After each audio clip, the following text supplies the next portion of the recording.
Hi, folks. Welcome to another episode of Film Study. This is Ken McCusick. We're here for a new show today, and the first of a series that we'll be doing this season called Matchups. And we'll look forward each week to the matchups with the Ravens have. In this week, of course, the Texans in that first game of the year. And me and my co-host, Frazier Tafar, will do the show together and each have something we're bringing in terms of a matchup we want to look at. And the theme might be a one-on-one element. It might be a play concept. It might be a team strength or weakness. But that's the idea. And Frazier, good to be doing this show with you. How you doing? Thanks for having me, Ken. Excited to be here. Can't wait to see Ravens football coming up this Sunday. It's been a long time coming, and getting ready to come into these matchups and see what we have. Yeah, very, very excited to do the show. Appreciated doing the preseason previews with you. I thought that was a lot of fun, and we thought we'd give this a try. The idea is on your Sunday morning commute to the game, you'll have something to listen to that's fairly short, hopefully around 20 to 25 minutes at the top side, which is very short for the shows that I'm used to doing, of course. And some of the shows with Frazier during the preseason were longer than that because we had a lot more to think about what we're looking at. These will be more bite-sized, we think, in terms of having something you can listen to on the way to the park. So anyway, you tell me, Frazier, do you want to talk offense or defense first? Let's go offense. All right, well, let's talk about the offense a little bit because I'm not even sure there's a matchup we need to see right now because I have no idea what this Ravens offense is going to look like tomorrow. Yeah. We have some thoughts. What do you think? I think we saw a lot in the preseason that we didn't see under Greg Roman. I think there are some things that we can take from the preseason and maybe infer that we can see that coming up this week on Sunday. But I think we're going to see a lot of different things that we didn't see in the preseason, specifically pass concepts that are more than elementary. I think Monken tried to stay generic, and his concepts just slants, goes, hitches. It's nothing too serious. I'm waiting to see how he deploys the playmakers we have on offense. Yeah, I completely agree with that. It's not even just that. It's spacing to me is the most important thing. How can he create space in the way that's kind of been promised to us? That would be number one. Maybe the second thing to go with that, though, even more significant, is can Lamar Jackson take advantage of that space? He's a different kind of quarterback. He likes to extend plays, not really a pre-timed player. So I don't know how much that would have played into Monken's offense ahead of time, but it's just not really Lamar's game, I don't think, to play under a seriously structured system. It's more like he moves around, looks for opportunity, throws off schedule. And I think to a degree that they reduce his option to do that, I think they probably reduce Lamar Jackson in some ways. I think that is a valid point. To the notion about spacing, that kind of plays into the style Lamar has been accustomed to this point. I think now under Monken, he has potential to be that pre-read quarterback who's able to dissect the defense and see where he wants to go. The one thing that comes with spacing is you get these plays where receivers are running wide open because the play design is just too good and you have action going one way and you have another play and go the other. It creates those easy home run throws for Lamar, and it's a big difference between Greg Roman because you would see a lot of receivers in the same area or just not really well thought out concepts, just a bunch of people dragging across. So it's going to be interesting to see. Yeah, I think it will be. I'm really looking forward to Lamar proving that he can get over the hump and figure out the one-on-one matchup that he can exploit and take advantage of it. He's got some good opportunity for separation. He's got Bateman, who's an outstanding route runner, and he's got Flowers on the other side, who is an incredibly sudden athlete. We've seen that all during camp, a little bit during the preseason, some suddenness to just break quickly off from a cornerback. Going to be very interesting to see how that goes, and really want to make sure that Flowers is kind of given a designated assignment to basically take the top off the defense. When he's used in gadget plays and anything that orbits motion or otherwise keeps him in for a wide receiver screen type play or jet sweep, whatever it might be, I think those plays actually will take away from the Ravens offense. They'll be doing the other team a favor when they allow them to come up closer to the line of scrimmage because of this. So I think the use of Flowers is going to be critical, but they do have tons of guys who can still run gadget plays. Yeah, and I think the key to the Ravens offense that we're not going to see are these wide receiver screens. I think that's something we didn't see in Greg Roman's offense, and they are valuable if ran correctly and the concept is there with the formation. Um, for example, if you have trips right and it's three receivers to the right and maybe a tight like Andrews to the left alone on his side, that's an RPO threat to either throw to Andrews in the flat or maybe throw a bubble to the right or just give. So it's a lot of different options that Monken brings to the table because he's so multiple in how he attacks the defense. He's not just a two tight end set, three tight end set, or occasionally on third down we'll go with three wide receivers. I think he's able to mix and match personnel very well. He certainly did that at Georgia, and the Ravens. A lot of their receiving talent remains at tight end. Mark Andrews is supposed to be back for this first game, but even if he isn't, Kolar and likely represent a substantial amount of receiving talent. You wouldn't want to just have one tight end on the field with this team. It wouldn't be a sensible way to run your offense necessarily. But the skill position players, very deep and very talented on this team. I can see times when they might want to have Pony on the field, particularly with a player like Keaton or with a player like Hill as the second running back, perhaps split wide the way that Washington does it.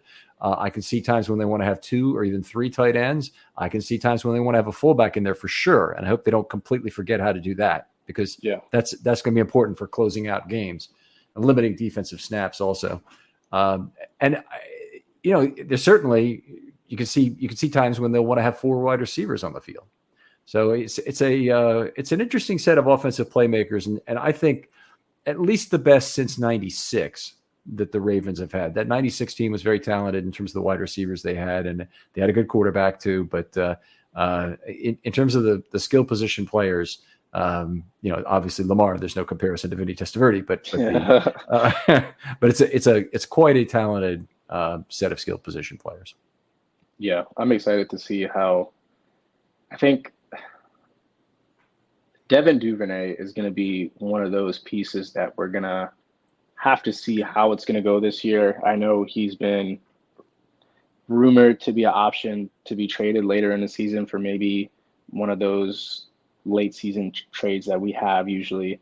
But I think if we can put him strictly in that gadget role and free up Zay to be able to be that elite over the top receiver like a Hill, I think that can really open up the offense and the way Monken wants to take care of Lamar and how he governs the offense. Because going from a run first to I want to think this is going to be more of a balanced approach rather than everyone wanting it to be pass. I think we're going to show that, yes, we can pass, but we're going to be able to establish the run as well. And I think it's going to be crucial with Devin because he's the one that's going to be able to spring us opens with those sweeps coming across or those end arounds. Yeah, lots of ways they can use Devin that were more than they used in the past. Obviously, not the greatest route runner. One of the nice things about having Devin Duvernay around is if the other team is just constantly playing zone defense, Devin Duvernay is a guy who can get open against zone just because, hey, you don't have to throw the same kind of juke on a wide receiver opposite you. At the top of the stem in that case, and that's an additional opportunity to use him. I'm really looking forward to the Ravens stick with some mesh concepts to try and maintain the optionality, some of the readability of Lamar Jackson, or are they really going to cut down dramatically on design runs and pretty much just rely on Lamar to scramble? Yeah, I think there is going to be time and places for the design run. I think with Greg Roman, it became predictable on when we would have a QB counter or just the QB power. Now, I think Monken might be more strategic on it. I think we're not going to see design run from Lamar early in the game or even right after halftime. I think he's going to be strategically picking and choosing when he unleashes Lamar's legs. With Greg Roman's offense, it was so run-centric, it was almost like if Lamar doesn't run, the offense can't go. So now that Monken is a balanced coordinator that almost leans toward the pass, now when we're in, say, twins, or we have two tight ends, two receivers, and a back, you don't know if we're going to pass or if we're going to run with the QB option. So it's going to be big time for us to have that multiplicity. Yeah. I hope that it's all there, and that's one of the things I really want to see. And this is our first show of matchups, and our first matchup is not a matchup at all. It's the Ravens versus themselves. Can they put something on the field that's effective in the in terms of what they do offensively? And this is a great treat. We saw it with McDonald. We certainly saw it with Wink Martindale way back when. But when you get a new coordinator, it's a very exciting time to see just what your offense might be. And Greg Roman, we actually knew a little bit about him before he became the offensive coordinator in 2019. But it sure as hell was fun to watch what that offense became very quickly under Roman in terms of just how effective they were in that 2019 season. Yeah, and I'm hoping the Ravens can catch some of that fire coming in with a new offensive coordinator, not really knowing their scheme and their style of offense. I hope we can get an advantage on the rest of the league, because it didn't seem like the league catched up to the Ravens until that playoff game, which was just, I think, Tennessee out physical us, and they just wanted it more. It was more of a schematic thing. I think if the Ravens can keep that edge this year, I think we'll be able to finish the job. All right. Well, let's move over to the defensive side. I'm going to let you introduce this topic. Yes. So on the defense, the main thing for the Ravens is, can they put pressure on Stroud in his first NFL game? I think that the Texans have a decent offensive line. It's not great. It's not good. It's serviceable to the point where you can run or pass behind it. They have an all-pro left tackle in Tunsil. It's going to be interesting to see how our outside pass rushers and Ajabo and Owe, how they're going to fare, especially after we've seen Owe's performance in the preseason. Ajabo's preseason performance, a little disappointing. Maybe he is holding back a gear, we hope, but I think this game is going to be. Film Study is brought to you by Factor. With the busy fall season just around the corner, you might be looking for wholesome, convenient meals for those jam-packed days. Factor, America's #1 ready-to-eat meal kit, can help you fuel up fast with chef-prepared, dietitian-approved, ready-to-eat meals delivered straight to your door. You'll save time, eat well, and stay on track with your healthy lifestyle. Factor's fresh, never frozen meals are ready in just 2 minutes, so all you have to do is heat and enjoy. Then get back to crushing your goals. Refresh your healthy habits without missing a beat. And with Factor, you can rest assured you're making a sustainable choice. We offset 100% of our delivery emissions, source 100% renewable electricity for our production sites and offices, and feature sustainably sourced seafood in all of our meals. This August, get Factor and enjoy eating well without the hassle. Simply choose your meals and enjoy fresh, flavor-packed meals delivered to your door and ready in just 2 minutes. No prep, no mess. Head to factormeals.com/Ravens50 and use code Ravens50 to get that 50% off. That's code Ravens50 at factormeals.com/Ravens50 to get 50% off. As a bettor, you demand perfection, and MyBookie delivers. NFL, college football, and a brand new cash-out system gives you options to bet and win all season long. If the first 2 legs of your parlay hit, cash out early and use those funds for another bet, or let it all ride for a chance at an even bigger payday. Join the MyBookie family for an entire season filled with odds boosts, free bets, and super contests. This season, MyBookie has a no-strings-attached cash bonus that lets you deposit and withdraw quick. Use the promo code RAVENS on a deposit of $50 or more, and you can receive up to $200 in cash instantly to your MyBookie account. Bet your deposit amount once, and you're ready to cash out at any time. Again, that's promo code RAVENS to claim your cash deposit bonus. You can bet anything, anytime, anywhere, only with MyBookie. Film Study is brought to you by GoPuff. GoPuff is a delivery app that offers super fast delivery of anything you need. Their simple-to-use app lets you order your favorite brands and products right to your door in 30 minutes or less. No middleman, no crazy fees, and no waiting around. GoPuff has literally everything you could ever want. Get snacks, drinks, groceries, alcohol, home essentials, and more delivered with a click of a button. For a limited time only, GoPuff is giving new customers $10 off their first 10 orders, plus a free 14-day trial of their exclusive membership program by using the code WELCOME1010. GoPuff's membership program gets you access to unlimited free deliveries with no service fees, extremely low pricing on over 150 everyday essentials like eggs, milk, Ben & Jerry's, and more, and insane weekly deals on the most coveted and in-demand brands and products. So download the GoPuff app or visit gopuff.com and use the code WELCOME1010 today. A big test to see where he's at. Just to give you an idea now, the Texans have 6 guys on IR currently. Another guy, Charlie Heck, has already been ruled out for the game. Titus Howard is the latest guy to go IR. Josh Jones is going to start at right tackle, we believe, which means I believe that Jared Patterson is going to be coming in and playing left guard. Kendrick Green is a cast-off from the Steelers. Honestly, if you talk to Steelers fans, they curse the draft pick in terms of what happened. He had a bad year in 21. I think he got hurt in 22, but he didn't play at all. Let's put it that way. And so he's here with the Texans in year 3, trying to restart his career at center. Shaq Mason, a pretty good guy at right guard. And Josh Jones has not been terrible either. He's part of the crew that is departing from Arizona as they apparently tank this season. They're a lot of their good players have been traded. Let's put it that way. Yeah, I think,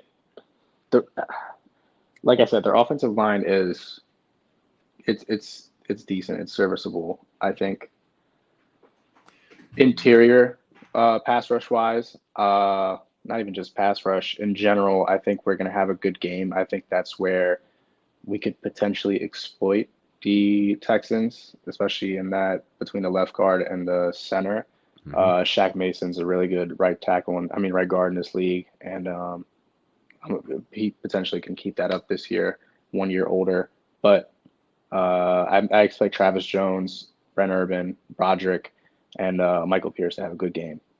I want to pick out one of them, and I know you have an edge player or two you're really excited to see, but I'm going to just mention, I think Travis Jones could be one of the keys to this game. You got a weak set of interior linemen. They don't have a lot of continuity. They haven't played together very much. And you have an opportunity to create the one-on-one matchups for Travis Jones in this game, whether you play him at nose or whether you put him at 3 in a 1-3 type alignment. If you put him at nose, you have to blitz around him, but they've got weakness there. So that's not a terrible idea. And it'll could really create some good opportunities for Travis Jones to get on the board here. I'll go on. I'll be on the phone for his first NFL sack in this game. Actually, I'm not even sure if it's his first NFL sack. He might have had one last year, but I'll put him on his first sack of the season this year. Yeah, I think this is the opportunity for him to showcase what he can do, especially in the interior pass rush. We know that we have good run defenders. I think we're looking for that next step in our defensive line, since our secondary is decimated at this point, minus Marlon Humphrey. Even with Marlon, I think we still need to prove that our pass rush can help out the back end as well. Mm-hmm. So, but you have other guys I know you like on the off in terms of their particular matchup, or you want to see them tested by their particular matchup. Yes, I think, like I mentioned earlier, we saw Ojabo in the preseason. I think we saw a glimpse of what he can bring to the season, but the only person that we haven't seen is Odafe Owe. And he's the minus Clowney. He's the vet in the room in regards to the Baltimore Ravens outside linebackers. He's going to be going to get up against Tunsil, I'm assuming, majority of the game. I really want to see where he is in his development. If Chuck Smith's pass rush guru intel has helped at all, the way they've projected, especially because he's been trying to focus on his signature move. Can we see that this game? Because I don't see too much from Tavius Robinson being a contributor. Obviously, we're going to see Clowney in there.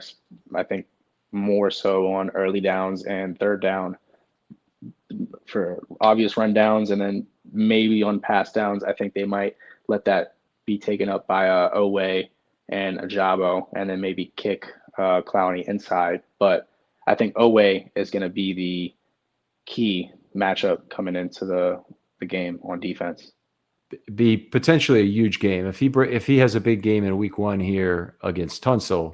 Yeah, that'll go a long way towards us believing in a breakout season for him. The pressures have been good. They've been there. It's really not a problem with him. And pressures are the stable statistic, as people like PFF and other analytics people would tell you. If you have pressures, they'll eventually get improved and become sacks. We've seen it with some of the pass rushers here over the years. Zadarius Smith, probably an excellent example, had 3.5 sacks, and I think he hit the quarterback 16 times. The year before, he had 8.5 sacks, and then he went off and made the big money.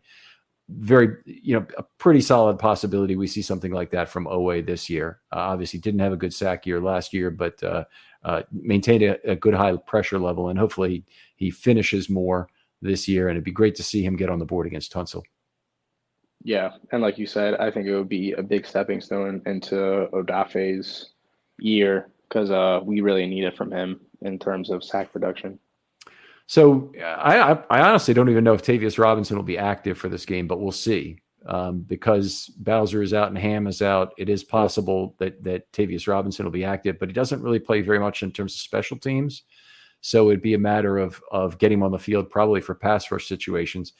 I'm personally of the belief that that's all we'll see from Ajabo in this game is a pass rush situation, but not being an early down player. And I think potentially we might put Malik Harris on opposite side of Clowney and obvious run his situations. I think that might be the most effective package that we have, just so we don't get Odafe. We don't want to affect his development at all at this point in his career. We need to keep him on the pass rush side of things. So to be able to keep Harrison on the edge and then Clowney on the edge for rundowns, I think that's going to be crucial. Yeah. I agree. I think that's the way it probably ends up working out. And then we see Ajabo not replacing Clowney, but going over and rushing on his side while Clowney maybe kicks inside on some of these passing downs. Could also be Ajabo from the inside, by the way. And again, this group of personnel really hasn't played together. Ajabo has hardly played at all, obviously, in the NFL at this point. Clowney has not played for the Ravens, and he could play inside. He could play outside on third down. And we don't even, in fact, know that it won't be Matabike and Jones will be two guys that they try and get on the field as defensive linemen on third down, which doesn't seem unrealistic to me. Who do you think rushes on the strong side, Ajabo or Odafe? I think they want to keep I'll tell you what I want, okay? And I don't know if this is what the Ravens want or not, but I really want to keep Odafe on the rush side, which means he'll be opposite Tunsil the whole day. If they move him to the strong side, that runs the risk, he's maybe the only guy who can really do it, of having him trying to take coverage snaps, and I don't like that at all. So I know Clowney is not really suited for that, and this is a big thing for Ravens fans. Clowney has rushed the passer about 97% of the time he's been on for a pass rush snap. He's had 3.3% coverage snaps in his career on passing plays. Bowser, 32% coverage snaps on passing plays. That's just an incredible mark of versatility for the. I mean, it's 10 times as often. He obviously he covers rather, but it's tremendous amount of versatility he provides McDonald in terms of ability to rush from different places, and you don't know who's coming, and that simulated pressure may actually be simulated instead of it's obviously a fake. Let's work against it.